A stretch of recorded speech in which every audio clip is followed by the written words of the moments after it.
Mga ka-sports, mukhang may isang bagay na ikinabahala ngayon ni Coach Tim Cone pagdating sa Gilas Pilipinas. Habang lumalakas ang lineup, may isang aspeto ng laro na kailangan daw talagang ayusin ng ating national team. At teka, may malaking balita tungkol kay Kai Sotto dahil open daw siya sa mga posibilidad na maglaro sa NCAA at eligible pa raw. Plus solid year-end performance nila Dwight at Keffer Rabana. Kaya huwag nating patagalin, simulan na natin. Kung trip mo po ang ganitong content, follow at pa-subscribe na din. Tara po, simulan na natin. Mga ka-sports, kung hilig ninyong bumili ng mga Gilas jersey, Gilas accessories at mga gamit na pang basketball, habang nanunood po kayo sa aking mga videos, kindly check this basket on this lower part ng ating video at magpa-pop up yung ating mga items sa gilid. Mga legit po yung mga items dyan and see to it po na makabili po kayo ahead of time kasi meron po yung mga discounts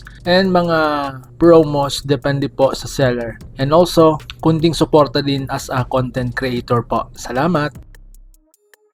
Ang ikinababahala ni Coach Tim Cone.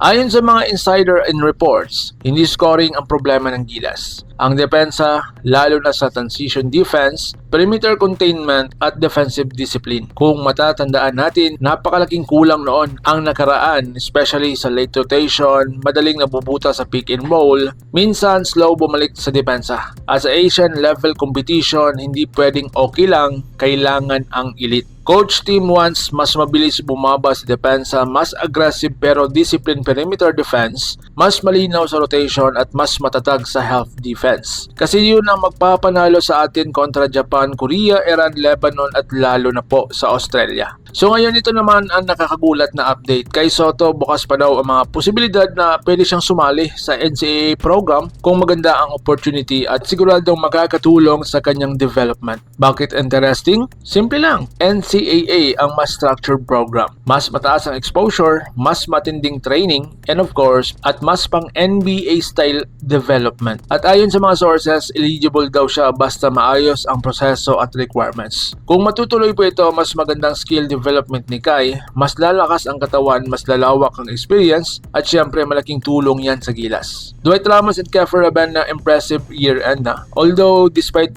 medyo late na tayo, pero atin pa rin pag-usapan sa topic na ito. Bago matapos ang taon, hindi nagpahuli ang dalawang Gilas star. Si Dwight Ramos, isang consistent scoring, efficient shooting, matatag sa depensa at leadership presence. Isa talaga siya sa pinaka-reliable Gilas players ngayon. Si Keffer Rabana naman mas matured sa decision making, mas composed, improved playmaking, veteran leadership. Perfect combination ng dalawang ito para kay Coach Tim. So ayun mga sports ha, Coach Tim, may konting concern sa depensa ng Gilas. Kay Sotto, open and eligible daw sa NCAA possibility. Dwight at Keffer, hindi nagpahuli, impressive performance. So ngayon, anong masasabi nyo? Sang-ayon ba kayo na depensahan ang pinakamalaking problema ng Gilas? Gusto nyo bang makita si Kai sa NCAA? At sino sa tingin ninyo ang magiging susi sa susunod na tournaments? Comment your thoughts below at babasahin ko yan. Huwag kalimutang mag-like, share, and subscribe.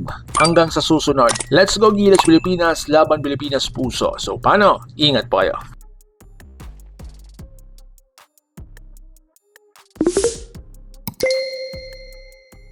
Mga ka-sports, kung hilig ninyong bumili ng mga Gilas jersey, Gilas accessories at mga gamit na pang basketball, habang nanunood po kayo sa aking mga videos, kindly check this basket on this lower part ng ating video at magpa-pop up yung ating mga items sa gilid. Mga legit po yung mga items dyan and see to it po na makabili po kayo ahead of time kasi meron po yung mga discounts and mga promos depende po sa seller. And also, kunting suporta din as a content creator po. Salamat!